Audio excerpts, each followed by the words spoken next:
Cuba is a beautiful island in the Caribbean 90 miles from Miami, Florida. So close to the border of America, so familiar in name, yet the communist country of Cuba today is very different from the Republic of Cuba in pre-Fidel Castro years.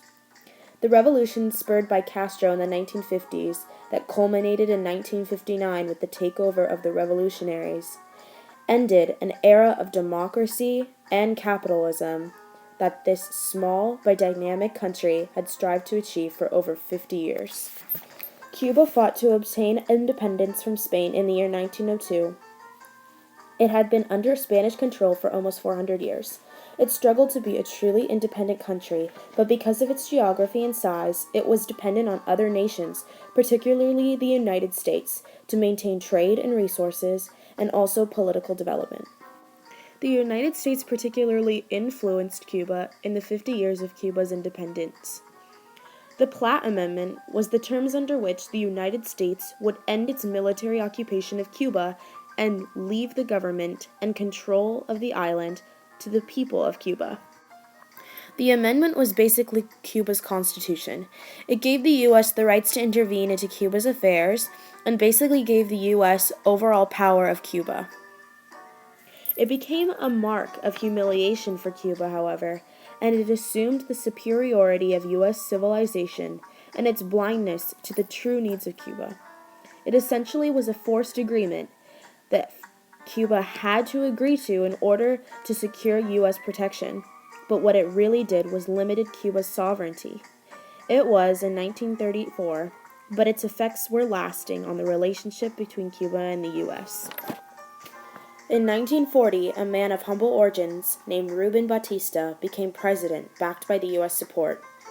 This is the time when life in Cuba improved dramatically.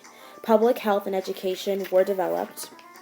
An era of prosperity flowered in Cuba as pay increased, as well as commercial relations with the United States. This was an era of hope for Cuba, ushering in a progressive constitution. Over the next 12 years, Cuba enjoyed democracy and free elections, but it was marred by corruption and political violence. There was still tremendous inequality in Cuban society, between city and country, and white and blacks. The sugar was produced in the plantations by the macheteros, who worked in the fields and lived in deep poverty without health care or education. Most of them were black, otherwise known as negros, and were the lowest class of Cubans in the society. In pre-Castro Cuba, in the 1950s, there was quite a contrast between those that benefited from the more wealthy Cuban society and those in poverty. Analyst Mark Falkoff said, "One might best summarize the complex situation by saying that urban Cuba had come to resemble a southern European country with a living standard as high as surpassing that of France, Spain, or Greece, while rural Cuba replicated the conditions of other plantation societies in Latin America and the Caribbean." In 1952, Batista re-entered the stage by a forced takeover, a coup.